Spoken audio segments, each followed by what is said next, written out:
Hello दोस्तों, मैं नीलांजना। आज के इस वीडियो में मैं डिस्कस करने वाली हूँ जहांगीर के शासनकाल के बारे में। जहांगीर का शासनकाल 1605 ईस्वी से लेकर 1627 ईस्वी तक चला। दोस्तों, जहांगीर का शासनकाल बहुत इम्पोर्टेंट है। अकबर की मृत्यु के बाद जहांगीर सत्ता पर आता है। तो शुरू करते हैं जहांगीर के बारे में। जहांगीर, इनके बचपन का नाम सलीम था। इनका जन्म 30 अगस्त 1569 को हुआ था। उसकी माता आमेर यानी कि जयपुर में है। जयपुर के राजा भारमल की पुत्री हरखाबाई यानी कि मरियम उज जमानी थी। अकबर सलीम को क्या कहकर पुकारते थे? सेखू बाबा। यानी कि वो कहते थे कि जो सूफी संत शेख सलीम चिश्ती के दरगाह पर जाने से ही इनका जन्म हुआ है, तो इसलिए उनका नाम रखा था सेखू बाबा जहांगीर का। और बचपन का नाम सलीम था। जहांगीर का प्रमुख शिक्षक का नाम बैरम खां का पुत्र अब्दुल रहीम खाने था।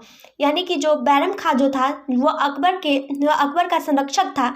उसी का पुत्र अब्दुल रहीम खाना जहांगीर का शिक्षक था। जहांगीर का विवाह और उसका पुत्र, देखिए दोस्तों, तो देखते हैं जहांगीर का विवाह कितना हुआ था। तो जहांगीर का 4 ठो विवाह हुआ था। एक ठो मानबाई है, मानबाई का दूसरा नाम शाह बेगम था। तो मानबाई हरखाबाई की ही फैमिली से रिलेटेड है और राजा मान सिंह की बहन थी मानबाई। तो और इससे इनका पुत्र होता है खुसरो। मानबाई से पुत्र होता है खुसरो। उसके बाद आता है जगत गोसाई, राजा उदय सिंह की पुत्री थी। तो इसका पुत्र होता है खुर्रम, जिसका नाम रखा जाता है शाहजहां। उसके बाद आता है तीसरा नंबर में तो साहिब ए जमाल, जिससे पुत्र होता है परवेज, तीसरा नंबर का पुत्र। और अन्य रानी है जिसे पुत्र होते हैं शहरयार, चौथा नंबर है शहरयार। तो जहांगीर के कितने पुत्र थे? तो 4। खुसरो, खुर्रम जिसका नाम शाहजहां पड़ा, और परवेज, और एक तो नाम है शहरयार। जहांगीर का राज्याभिषेक कब हुआ? तो जहांगीर का राज्याभिषेक 29 अक्टूबर 1605 ईस्वी को आगरा के किले में हुआ था। और उसने नूरुद्दीन मोहम्मद जहांगीर बादशाह गाजी की उपाधि धारण की। तो कौन सी उपाधि धारण की? तो नूरुद्दीन मोहम्मद जहांगीर बादशाह गाजी की उपाधि धारण की। यानी कि जब अकबर का मृत्यु हो जाता है 1605 ईस्वी में, तो जहांगीर मतलब सत्ता पर बैठता है और राज्याभिषेक होता है 1605 ईस्वी को। खुसरो का विद्रोह, देखिए, तो खुसरो का विद्रोह स्टार्ट हो जाता है 1606 ईस्वी में। यानी कि जब वह राज्याभिषेक करता है उसके अगले ही साल तो 1606 में खुसरो का विद्रोह होता है। जहांगीर के बड़े पुत्र खुसरो था। यानी कि जो मानबाई से जो पुत्र हुआ था वही खुसरो ने विद्रोह किया और आगरा से भाग निकला। इसमें सिख के 5वें गुरु जो थे गुरु अर्जुन देव, उन्होंने खुसरो का साथ दिया, खुसरो की मदद की। तो 1621 में खुर्रम ने खुसरो को मरवा डाला और जहांगीर ने अर्जुन देव को मृत्यु दंड दिया खुसरो को मदद करने के कारण। तो यह बहुत इम्पोर्टेंट है कि जो सिख के 5वें गुरु कौन थे? तो यह अर्जुन देव थे। सिख के 5वें गुरु कौन थे? अर्जुन देव, जो कि खुसरो को हेल्प किया, यानी कि जो भागने में या मतलब जो राजा के खिलाफ विद्रोह करने में बोल सकते हैं। तो इसलिए उसको मरवा दिया गया, उसको मृत्यु दंड दिया गया। अब दोस्तों आगे बढ़ते हैं। इतना तक तो आप लोग समझ गए होंगे। दक्षिण भारत में खुर्रम ने क्या किया? जो कि जगत गोसाई राजा उदय सिंह की पुत्री थी, उससे पुत्र हुआ था खुर्रम, जिसका नाम शाहजहां रखा गया था। तो देखते हैं, यह इंपॉर्टेंट टॉपिक है दोस्तों। तो दक्षिण में खुर्रम ने अहमदनगर को मुगल साम्राज्य में मिला लिया और 1617 में अहमदनगर और मुगलों में संधि हुई। बीजापुर के राजा ने खुर्रम को मूल्यवान उपहार दिए और बदले में जहांगीर ने उसे क्या दिया? तो फर्जंद पुत्र की उपाधि दी। तो खुर्रम की इस सफलता से खुश होकर के, किसकी सफलता से? खुर्रम की सफलता से खुश होकर के जहांगीर ने खुर्रम को शाहजहां की उपाधि दी। तो यहाँ पे इंपॉर्टेंट टॉपिक बनता है कि खुर्रम को शाहजहां का उपाधि कब दिया गया? ये जब वह दक्षिण भारत का से विजयी होकर लौटा, यानी कि अहमदनगर को मुगल साम्राज्य में जब मिला लिया, तो खुसरो को शाहजहां का उपाधि दिया गया। किसके द्वारा? तो जहांगीर के द्वारा दिया गया। अगला पॉइंट आता है दोस्तों कि जहांगीर के समय 1622 में कंधार भारत के हाथ से निकल गया। जहांगीर के समय में ही 1622 ईस्वी में और भारत से निकल गया और शाह अब्बास के हाथ में चला गया। तो यह क्वेश्चन आता है कई बार एग्जामिनेशन में कि जो किसके शासनकाल में कंधार भारत के हाथों से निकल गया, तो वह है जहांगीर के शासनकाल में 1622 ईस्वी में। और किसके हाथ में चला गया, तो यह शाह अब्बास के हाथ में चला गया। तो यहाँ तक क्लियर हो गया दोस्तों। अब आगे बढ़ते हैं, एक बार रिकॉल हो जाइए, देख लीजिए जो समझ में नहीं आएगा। उसके बाद आता है कि जो 1622 से 1623 ईस्वी में अब शाहजहां जो खुर्रम था ने क्या किया, तो अपने पिता के खिलाफ यानी कि जहांगीर के खिलाफ विद्रोह कर दिया। और 1626 में महाबत खां ने जहांगीर के खिलाफ विद्रोह किया। महाबत खां ने जहांगीर को झेलम नदी के किनारे बंदी बना लिया। तो इस युद्ध में क्या होता है कि जो जब उसको बंदी बनाता है तो नूरजहां ने क्या किया, तो महाबत खां के विद्रोह को कुचलने में अहम भूमिका निभाई। कौन, नूरजहां। अब आगे बढ़ते हैं दोस्तों, यूरोप वासियों का आगमन, यानी कि देखते हैं कि जो जहांगीर के दरबार में कौन कौन से यूरोपी आए थे।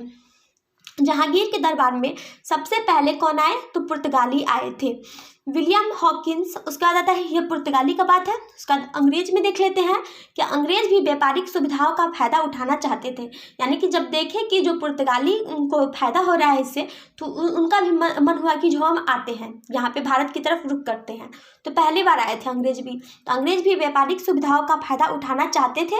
और जैसे कि कौन कौन सा अंग्रेज आए थे, तो सबसे इंपॉर्टेंट है क्वेश्चन, कई बार बड़े बड़े एग्जामिनेशन में यूपीएससी बीपीएससी बहुत सारे एग्जामिनेशन में पूछ लिया जाता है कि जो सबसे पहले आने वाला अंग्रेज कौन था भारत में, तो वह हॉकिंस है, विलियम हॉकिंस। और किसके दरबार में आया था, तो यह जहांगीर के दरबार में आया था। William Hawkins, sir Thomas Roe, William Finch, उसका आता है एडवर्ड टेरी, और ये सब जहांगीर के दरबार में आए थे। जहांगीर ने हॉकिंस को 400 का मनसब दिया, यानी कि 400 का मनसब देना स्वीकार कर दिया। उसका आता है दोस्तों, याद रहेगा कौन कौन सा आया था, William Hawkins, sir Thomas Roe, William Finch और एडवर्ड टेरी जहांगीर के दरबार में आया था। और सबसे पहले आने वाला अंग्रेज कौन था, तो विलियम हॉकिंस था। जहांगीर ने 1606 में नौरोज उत्सव, जो कि 9 दिन का पारसी उत्सव था, उसको मनाया, धूमधाम से मनाया। और नौरोज उत्सव मनाने का स्टार्ट किसने किया था, तो यह अकबर के टाइम में ही शुरू हुआ था। नौरोज उत्सव, उसके बाद आता है तुलादान प्रथा, मतलब कि जो जब राजा को मतलब क्या किया जाता है, तो उसके जन्मदिन पर उसको ये मतलब सोना और चांदी में उसको तौला जाता है। तो यही प्रथा, ये सब अकबर ने स्टार्ट किया था। तो नौरोज उत्सव 1606 में मनाया किसने, तो जहांगीर ने धूमधाम से मनाया।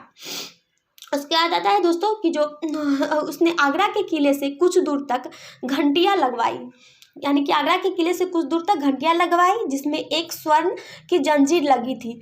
कोई भी व्यक्ति मतलब बादशाह से सीधे संपर्क जाकर कर सकता था घंटी बजा करके, ये इंपॉर्टेंट है। तो जहांगीर क्या था, तो न्याय एकदम करता था, न्याय करने के कारण उसको मतलब प्रसिद्ध था। नूरजहां की माँ कौन थी, अस्मत बेगम, ये इंपॉर्टेंट है दोस्तों। यह कई बार एग्जामिनेशन में पूछ लिया जाता है कि नूरजहां की माँ अस्मत बेगम थी। उन्होंने किस चीज़ का आविष्कार किया, तो उन्होंने इत्र का आविष्कार किया, यानी कि गुलाब से इत्र निकालने का खोज किसने किया है, तो नूरजहां की माँ अस्मत बेगम ने किया है। जहांगीर ने अपनी जीवन गाथा लिखी है, उनके जीवन गाथा का नाम क्या है, तो तुझके जहांगीरी उनके जीवन गाथा का नाम है। जहांगीर के जीवन गाथा का नाम क्या है, तो तुझके जहांगीरी, जो कि फारसी में लिखा गया है, जो कि किसने लिखा है, तो जहांगीर ने लिखा है। इसका आता है दोस्तों चित्रकला के बारे में देखते हैं। चित्रकला अपने चरमोत्कर्ष पर जहांगीर के काल में था, यानी कि चित्रकला का स्वर्ण काल कहा जाता है जहांगीर के काल को। उसके दरबार में उस्ताद मंसूर और अबुल हसन प्रमुख चित्रकार थे।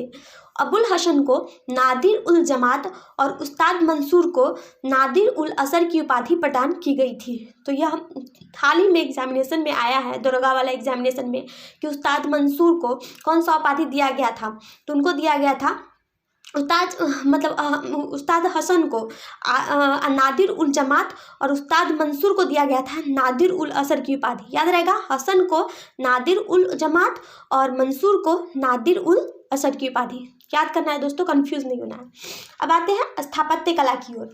तो जहांगीर ने आगरा के निकट सिकंदरा में अकबर का क्या किया था, तो मकबरा बनाया था तथा लाहौर की मस्जिद भी बनवाई थी।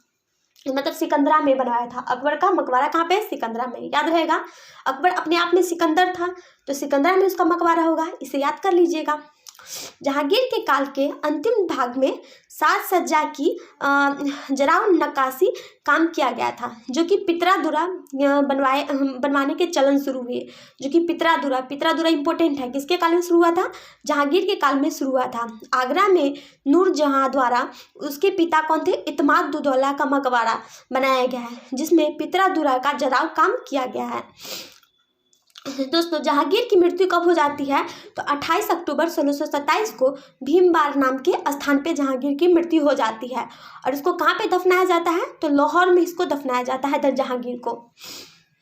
याद रहेगा दोस्तों, जहांगीर की मृत्यु कहाँ पे हुई? तो भीमबार नाम के स्थान पे 1627 में हुई और इसको लाहौर में दफनाया गया।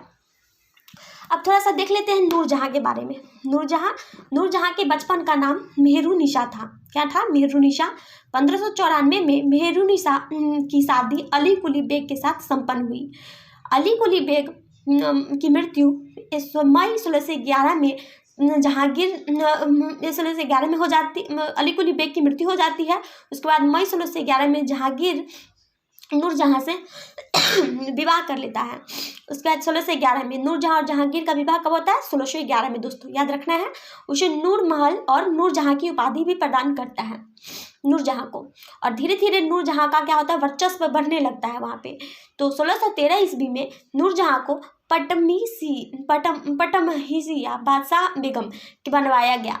उसने नूरजहां गुट का निर्माण किया। नूरजहां ने 1621 में नूरजहां ने शेर अफगान यानी कि अली कुली बेग से पैदा हुई अपनी पुत्री लाडली बेगम की शादी शहरयार से कर दी। शहरयार जो कि चौथा नंबर का था, तो उससे शहरयार से, चौथा नंबर की जो रानी थी उससे जो पुत्र हुआ था शहरयार, उससे कर दिया। और जहांगीर की मृत्यु के बाद नूरजहां ने शहरयार को बादशाह घोषित कर दिया। तो याद रहेगा दोस्तों कि शहरयार से लाडली बेगम का विवाह हुआ। और लाडली बेगम कौन थी? तो ये नूरजहां की बेटी थी। तो दोस्तों, अगर आपको इस वीडियो में कोई कमी लग रही हो या फिर कहीं पे मुझसे गलती हो गई हो तो आप कमेंट करके बताइएगा। और इस चैनल को पहली बार देख रहे हैं तो सब्सक्राइब कर दीजिएगा और लाइक करना नहीं भूलिएगा। थैंक यू दोस्तों, मिलते हैं अगले वीडियो में।